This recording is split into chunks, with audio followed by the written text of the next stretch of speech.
ನಿನ್ನೆ ರಾತ್ರಿ ಇಡೀ ವಿಶ್ವ ಎರಡು ಘಟನೆಗಳಿಗೆ ಸಾಕ್ಷಿಯಾಗಿದೆ. ಒಂದು ಪುಕ್ಕಲ ಪಾಕಿಸ್ತಾನ ಅದರ ಸಾಮರ್ಥ್ಯ ಏನು ಅನ್ನೋದನ್ನ ಅರ್ಥ ಮಾಡಿಕೊಂಡಿದೆ. ಇನ್ನೊಂದು ಭಾರತದ ಸೇನೆಯ ತಾಕತ್ ಏನು ಅನ್ನೋದನ್ನ ಭಾರತ ಕೇವಲ ಪಾಕಿಸ್ತಾನಕ್ಕಲ್ಲ ವಿಶ್ವಕ್ಕೆ ಅರ್ಥ ಮಾಡಿಸಿದೆ. ಇದನ್ನ ಹೇಳೋದಕ್ಕೆ ಕಾರಣ ಏನು ಅಂದ್ರೆ ನಿನ್ನೆ ಇಡೀ ರಾತ್ರಿ ಸರಣಿಯಾಗಿ ನಡೆದಿರುವಂತಹ ಘಟನೆಗಳು ಇದನ್ನ ಸಾಬೀತುಪಡಿಸ್ತಾ ಇದೆ. ಪಾಕ್ನ ಮೇಲೆ ದಾಳಿ, ಸೇನೆಯಿಂದ ಈಗ ವಿಡಿಯೋ ರಿಲೀಸ್ ಆಗಿದೆ. ಪಾಕಿಸ್ತಾನದ ಮೇಲೆ ನಡೆಸಿದ ದಾಳಿಯ ವಿಡಿಯೋವನ್ನ ಭಾರತೀಯ ಸೇನೆ ಮೊದಲ ವಿಡಿಯೋವನ್ನ ರಿಲೀಸ್ ಮಾಡಿದೆ. ನಿಗದಿತ ಟಾರ್ಗೆಟ್ ಮೇಲೆ ಸೇನೆ ಡ್ರೋನ್ ದಾಳಿ ನಡೆಸಿರುವಂತಹ ವಿಡಿಯೋ ಇದು. ಟಾರ್ಗೆಟ್ ಅನ್ನ ಫಿಕ್ಸ್ ಮಾಡಿ ಡ್ರೋನ್ ನಿಂದ ಅಟ್ಯಾಕ್ ಮಾಡಿದ್ರು. ಡ್ರೋನ್ ದಾಳಿಗೆ ಪಾಕ್ನಲ್ಲಿನ ಕಟ್ಟಡ ಕ್ಷಣಾರ್ಧದಲ್ಲಿ ಧ್ವಂಸ ಆಗೋಗಿದೆ. ಭಾರತೀಯ ಡ್ರೋನ್ ಅಟ್ಯಾಕ್, ಪಾಕಿಸ್ತಾನದ ಮೇಲೆ ನಡೆದಂತಹ ಡ್ರೋನ್ ಅಟ್ಯಾಕ್ ನ ಮೊದಲ ವಿಡಿಯೋವನ್ನ ಭಾರತೀಯ ಸೇನೆ ರಿಲೀಸ್ ಮಾಡಿದೆ. ಹೇಗಾಯ್ತು ಭಾರತದ ಡ್ರೋನ್ ಅಟ್ಯಾಕ್? ಭಾರತ ಇಟ್ಟಿದ್ದಂತಹ ಟಾರ್ಗೆಟ್ ಅನ್ನ ಇಲ್ಲಿಂದ ಲಾಂಚ್ ಆಗಿ ಹೋದಂತಹ ಡ್ರೋನ್ ಯಾವ ರೀತಿ ಹೊಡೆದು ಛಿದ್ರ ಮಾಡಿದೆ ಅಂತ ಇದುವರೆಗೂ ನಾವು ಒಂದಷ್ಟು ವಿಡಿಯೋಗಳು ನೋಡ್ತಾ ಇದ್ವಿ. ಪಾಕಿಸ್ತಾನದಲ್ಲಿ ಏನೇನೆಲ್ಲ ಆಗಿದೆ ಅನ್ನೋದು ಕೆಲವರು ಅಲ್ಲೇ ವಿಡಿಯೋ ಮಾಡಿ ಸೋಷಿಯಲ್ ಮೀಡಿಯಾದಲ್ಲಿ ಅಪ್ಲೋಡ್ ಮಾಡ್ತಾ ಇದ್ದಿದ್ದು. ಬಟ್ ಇದು ಹಾಗಲ್ಲ. ಭಾರತೀಯ ಸೇನೆ ರಿಲೀಸ್ ಮಾಡಿರುವಂತಹ ವಿಡಿಯೋ ಇದು.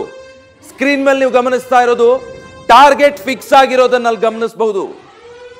ಭಾರತದಿಂದ ಹಾರಿ ಹೋಗಿರುವಂತಹ ಒಂದು ಡ್ರೋನ್ ಆ ಟಾರ್ಗೆಟ್ ಅನ್ನ ರೀಚ್ ಆಗ್ತಿದ್ದ ಹಾಗೆ ಇಡೀ ಕಟ್ಟಡ ಧ್ವಂಸ ಆಗೋಗಿದೆ. ಭಾರತದ ಡ್ರೋನ್ ಅಟ್ಯಾಕ್ ನ ವಿಜುವಲ್ಸ್ ಮತ್ತೆ ಅಧಿಕೃತವಾಗಿ ಭಾರತೀಯ ಸೇನೆ ರಿಲೀಸ್ ಮಾಡಿರುವಂತಹ ವಿಡಿಯೋ ಇದು. ನಿನ್ನೆ ಭಾರತ ಪಾಕಿಸ್ತಾನಕ್ಕೆ ದಾಳಿಗೆ ಪ್ರತಿದಾಳಿಯಾಗಿ ಉತ್ತರ ಕೊಡೋದಕ್ಕೆ ಆರಂಭಿಸಿದ ನಂತರ ಈ ಡ್ರೋನ್ ಅಟ್ಯಾಕ್ಗಳು ಬಹಳ ದೊಡ್ಡ ಪಾತ್ರವನ್ನ ವಹಿಸ್ತಾ ಇದೆ. ಮೊದಲಿಗೆ ಆಪರೇಷನ್ ಸಿಂಧೂರ ಭಾರತ ಬಳಸಿಕೊಂಡಿದ್ದು ಮಿಸೈಲ್ಗಳನ್ನ, ಆದ್ರೆ ಅದಾದ ಮೇಲೆ ದಾಳಿ ಮುಂದುವರಿತಾ ಇರೋದ್ರಲ್ಲಿ ಈ ಡ್ರೋನ್ಗಳ ಪಾತ್ರ ಬಹಳ ದೊಡ್ಡದಿದೆ. ಸೊ ಡ್ರೋನ್ ಮೂಲಕ ಪಾಕಿಸ್ತಾನದ ಒಂದು ನಿರ್ದಿಷ್ಟ ಕಟ್ಟಡವನ್ನ ಟಾರ್ಗೆಟ್ ಮಾಡಿ ಇಂಡಿಯನ್ ಆರ್ಮಿ ಅದನ್ನ ಉಡಾಯಿಸಿರುವಂತಹ ವಿಜುವಲ್ಸ್ ಅಧಿಕೃತವಾಗಿ ಭಾರತೀಯ ಸೇನೆ ರಿಲೀಸ್ ಮಾಡಿರುವಂತಹ ಆ ದೃಶ್ಯಗಳನ್ನ ನೀವು ಗಮನಿಸ್ತಾ ಇದ್ದೀರಾ. ಭಾರತೀಯ ಸೇನೆ ಒಂದು ಗುರಿ ಇಟ್ಟು ಟಾರ್ಗೆಟ್ ಅನ್ನ ಫಿಕ್ಸ್ ಮಾಡಿ ವೆಪನ್ ಲಾಂಚ್ ಮಾಡಿದ್ರೆ ಸೊ ಅದರ ಪರಿಣಾಮ ಏನು ಅನ್ನೋದನ್ನ ಈ ವಿಡಿಯೋದಲ್ಲಿ ಗಮನಿಸಬಹುದು. ಓಕೆ,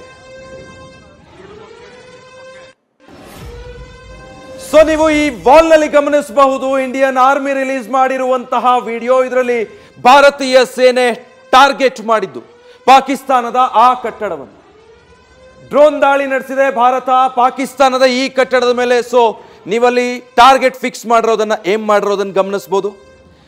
ಅದಾದ ಕೆಲವೇ ಸೆಕೆಂಡುಗಳಲ್ಲಿ ಡ್ರೋನ್ ಹೋಗಿ ಆ ಕಟ್ಟಡಕ್ಕೆ ಅಪ್ಪಳಿಸ್ತಿದ್ದ ಹಾಗೆ ಇಡೀ ಕಟ್ಟಡ ಛಿದ್ರ ಆಗೋಗಿದೆ. ಈ ವಿಜುವಲ್ಸ್ ಅಲ್ಲಿ ನೀವು ಅದನ್ನ ಸ್ಪಷ್ಟವಾಗಿ ಗಮನಿಸಬಹುದು. ನೋಡಿ, ಈ ವಿಜುವಲ್ಸ್ ನ ಆ ಭಾಗದಲ್ಲಿ ಒಂದು ಡ್ರೋನ್ ಹಾರ್ಕೊಂಡು ಬರೋದು. ಎಸ್, ಈಗ ಮಾರ್ಕ್ ಮಾಡಿ ತೋರಿಸ್ತಾ ಇದೀವಲ್ಲ, ಅದು ಡ್ರೋನ್. ಅದು ಮೊದಲಿಗೆ ಈ ಬಿಲ್ಡಿಂಗ್ ನ ಉಡಾಯಿಸಬೇಕು ಅನ್ನೋ ಟಾರ್ಗೆಟ್ ಫಿಕ್ಸ್ ಮಾಡ್ಕೊಂಡಿದ್ದಾರೆ. ನೀವು ಅದನ್ನ ಅಬ್ಸರ್ವ್ ಮಾಡಬಹುದು. ಆಮೇಲೆ ಒಂದು ಡ್ರೋನ್ ಭಾರತದ ಕಡೆಯಿಂದ ಅಲ್ಲಿಗೆ ಹಾರ್ಕೊಂಡು ಹೋಗಿದೆ. ಅದನ್ನು ತಡೆಯೋದಕ್ಕೂ ಆಗಿಲ್ಲ ಪಾಕಿಸ್ತಾನಕ್ಕೆ. ಅದು ನಮ್ಮ ಪ್ರದೇಶದೊಳಗೆ ಬಂದಿದೆ ಅನ್ನೋದು ಗೊತ್ತಿರೋದಿಲ್ಲ. ಯಾಕಂದ್ರೆ ಅವರ ಏರ್ ಡಿಫೆನ್ಸ್ ಸಿಸ್ಟಮ್ ಇರೋದೇ ಹಾಗೆ. ಜೊತೆಗೆ ಈಗಾಗಲೇ ಆ ಏರ್ ಡಿಫೆನ್ಸ್ಗಳ ಪೈಕಿ ಕೆಲವನ್ನೂ ಕೂಡ ಭಾರತ ಹೊಡೆದು ಉರುಳಿಸ್ಬಿಟ್ಟಿದೆ. ಹೀಗಾಗಿ ಪಾಕಿಸ್ತಾನ ತಡೆಯೋ ಹಂತದಲ್ಲಿಲ್ಲ, ತಡ್ಕೊಳ್ಳೋ ಹಂತದಲ್ಲೂ ಇಲ್ಲ. ಭಾರತ ಕೊಡ್ತಾ ಇರೋ ಏಟು ಆಗಿದೆ. ಅದರ ಒಂದು ಝಲಕನ್ನ ಈಗ ಅಧಿಕೃತವಾಗಿ ಇಂಡಿಯನ್ ಆರ್ಮಿ ರಿಲೀಸ್ ಮಾಡಿರುವಂತಹ ಅಧಿಕೃತ ವಿಡಿಯೋ ನೀವು ಸ್ಕ್ರೀನ್ ಮೇಲೆ ಗಮನಿಸ್ತಾ ಇರೋದು. ಸೋಷಿಯಲ್ ಮೀಡಿಯಾದಲ್ಲಿ ಅಲ್ಲಿ ಇಲ್ಲಿ ಒಂದಿಷ್ಟು ವಿಡಿಯೋಗಳು ವೈರಲ್ ಆಗ್ತಾ ಇತ್ತು, ಅಷ್ಟು ಮಾತ್ರ ಲಭ್ಯ ಆಗ್ತಾ ಇತ್ತು. ನ್ಯೂಸ್ ಫಸ್ಟ್, ನಿರ್ಭೀತಿಯಿಂದ ನಿಮ್ಮ ಪರವಾಗಿ.